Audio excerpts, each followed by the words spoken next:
Welcome to Massive Beers. My name is Matt. We do beer stuff here, and back with some hopeful redemption level barrel aged hopeful goodness. You could say hopeful several times, right? Burlington Beer Company. Yeah, barrel aged beer out of the can still weirds me out. It is a Mahogany and Tweed. It's their maple barley wine ale aged in cognac barrels. The last beer that I posted review-wise, there might be one that goes up between this and that one, because I reviewed a different Burlington beer earlier today. And it was a barrel-aged beer in a bottle I found in Pennsylvania, past its prime. It was north of Kathmandu, west of Kathmandu, something along those lines. And it was kind of like, just kind of lost its luster, just wasn't there. Let's put it that way. But I'll get back on that horse. I will, because honestly, some of the better barrel-aged beers I've had have been from Burlington. Their barrel-aged quad, I forget what it was. Brought it back from, I believe it was my honeymoon. I love the crap out of that beer. So I saw, I was in a bottle shop. There wasn't anything like hyper piquing my interest. This was a 4-pack. I rarely buy beers like this in 4-packs. But you're talking about a maple. Yeah. Barley wine. Yeah.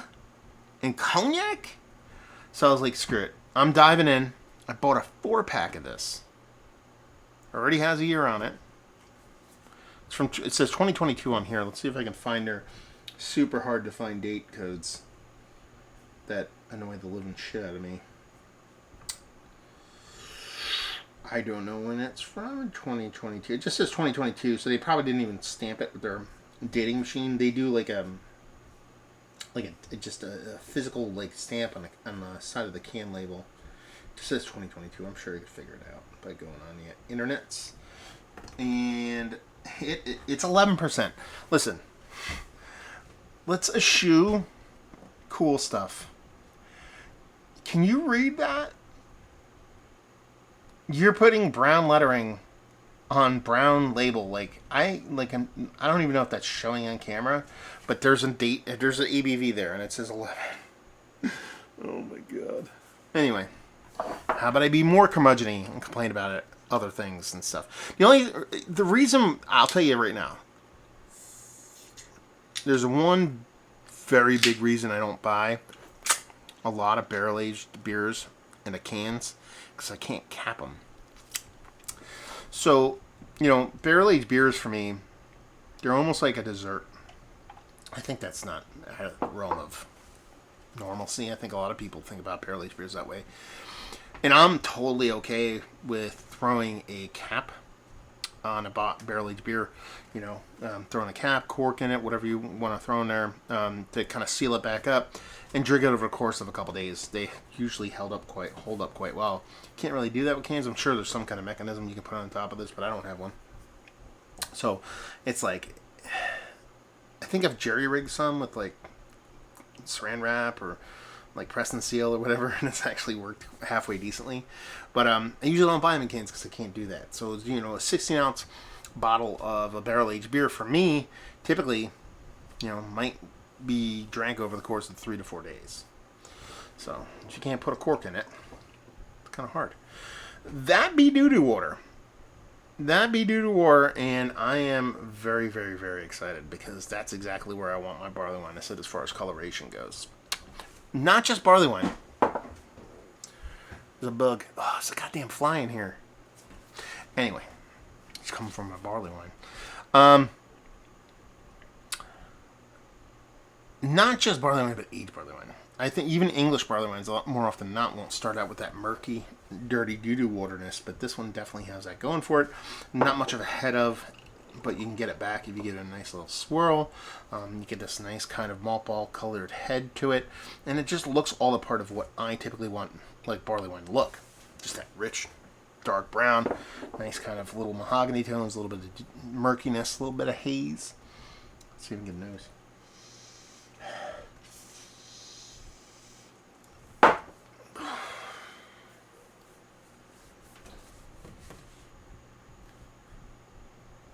It smells good. It smells real good.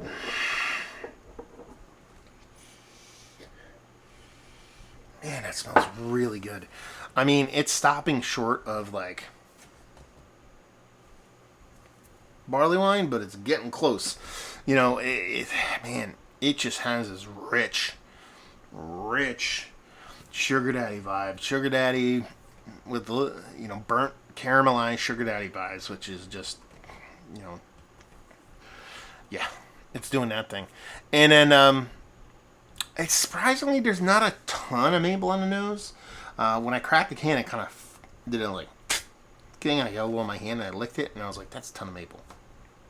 But I'm not really getting a ton of maple on the nose. It's there, but it's not like I thought I was going to be hyper aggressive.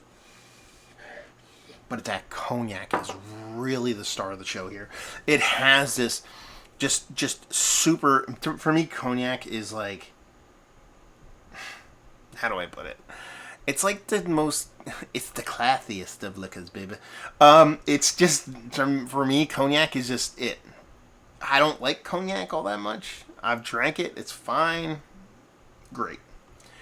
But barrel-aged cognac beers are just, man, that's where just everything, apple brandy and cognac is kind of tied.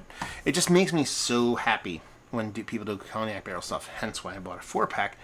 And it's really coming through here in the nose. It's almost like take a really great Speyside whiskey. This is how cognac comes off to me in barrel aged program. But drop out any kind of like scotchiness. And by that I mean any kind of like peatiness, any kind of like just a little bit of kind of leather. It's almost like you get rid of the leather and you add like a little bit more kind of sweetness to it, kind of thing. Maybe a bad analogy. Probably should have picked different liquor. It just comes off as a more richer, more fantastical kind of. It mirrors, for me, cognac mirrors a lot of what high ABV barley wine tries to do, but just can't get to. You know, it has this malt characteristic, it has this sweetness to it, it has this richness to it, it has this spiritness to it that a lot of like high ABV barley wines we're talking about, you know, you're talking about Revolution, you're talking about, you know, the brewery, we're talking about Kunin, we're talking about all those breweries. They do a bunch of barrel aged programs, but they also do non-barrel aged stuff, and their barley wines tend to miss and tend to lack that extra added component. It's like almost needed to have cognac to bridge that gap, and that's kind of where cognac lies for me, and it's definitely in here in spades. I'm going to shut up now. Well, not really, but for a short period, because I'm going to taste it because I'm really, really excited. Cheers.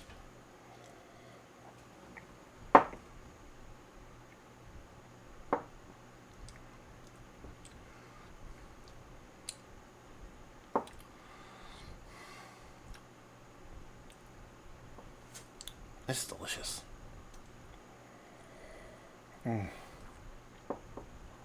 Slightly. Not slightly. Not aggressively, but it's overcarbonated. This is when I love beers being slightly overcarbonated. When you're talking about big barrel-aged behemoth-y, this icky, sticky, delicious, this stuff.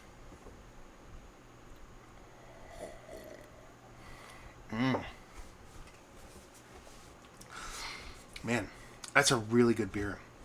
That's a really good barley wine. It's hitting all the notes for me because, you know, if you break it down to its core components, barley wine wise, it's really well done barley wine.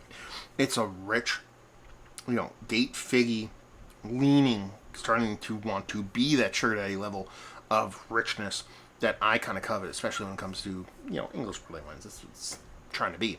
There's definitely a tea-like tannic hoppiness to it too. Not big. You know what I mean? Not overly aggressive, at least for the ABV level and the style of beer, but it's definitely there, and it helps temper a lot of that sweetness. It's a sweet beer. It's supposed to be.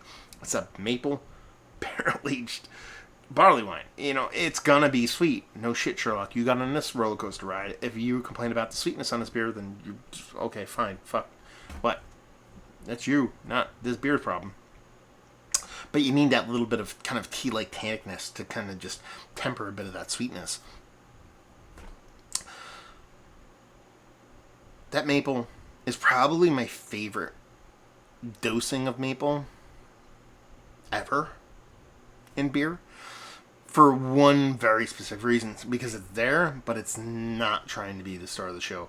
Maple's like, Maple's like, you know that person, you know, maybe I'm that person. I don't know. Hopefully I'm not. Maybe that person, you know, that like comes to your house or comes to the hangout and just tries to dominate every conversation. They mean well. Everybody likes them, but you get, you know, if they get a couple drinks in them, you know, maybe they're that person that brings the guitar. That fucking person. And you're just like, I like him, man, but it just, oh, he's a little too much. That's kind of Maple for me, you know? And it's just a little bit too, just heavy-handed more often than not. There usually isn't that kind of nice kind of middle ground. It's usually, okay, I'm not really getting Maple, or it's like, yeah, there's definitely Maple in here. This is like, I'm getting Maple. It's not hyper-aggressive. It adds a layer and component to the beer without being heavy-handed and trying to dominate the conversation.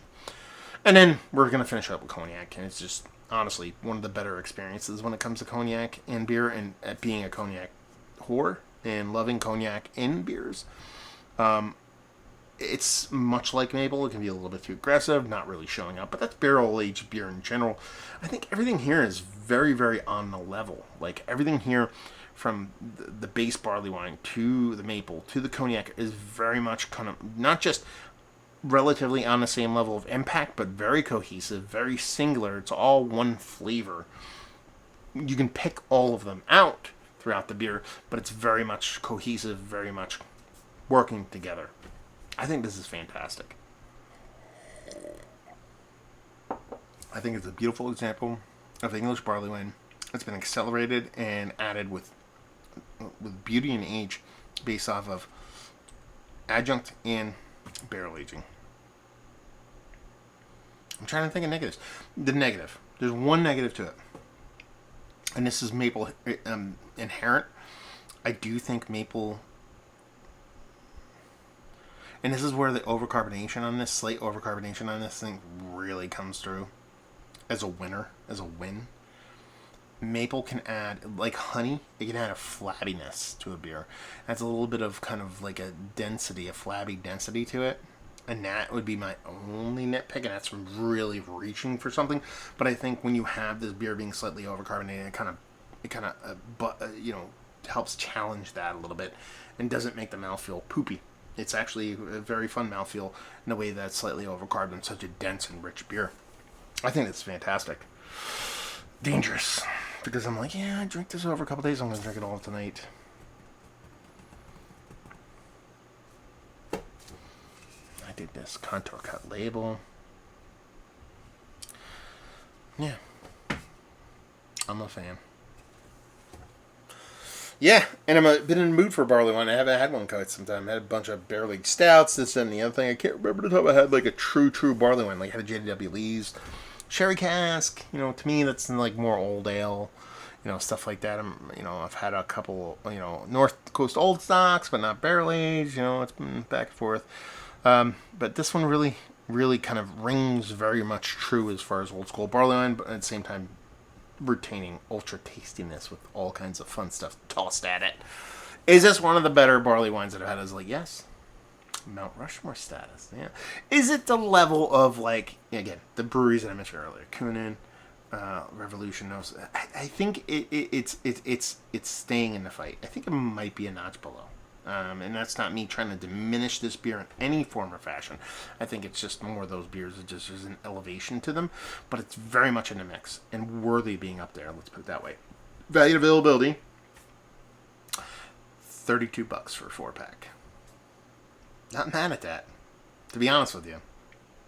I would love to have paid $32 for 4 16-ounce bottles, because I can enjoy this each bottle over a couple days. But yeah, with how tasty this is, I'm not going to get too angry over it. And leave you with, if you like what we like this.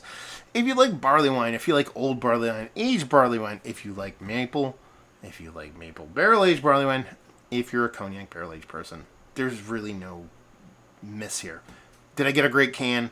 Are the other ones going to suck? I don't know. But if this is what they taste like consistently across the board, if you're digging on those kind of flavors, you are going to love this. 2022, son. Hopefully you enjoyed our review. Burlington, have you been to the brewery? I have. Have you had their beers? I've had. Have you had a bunch of their beers? I've had them.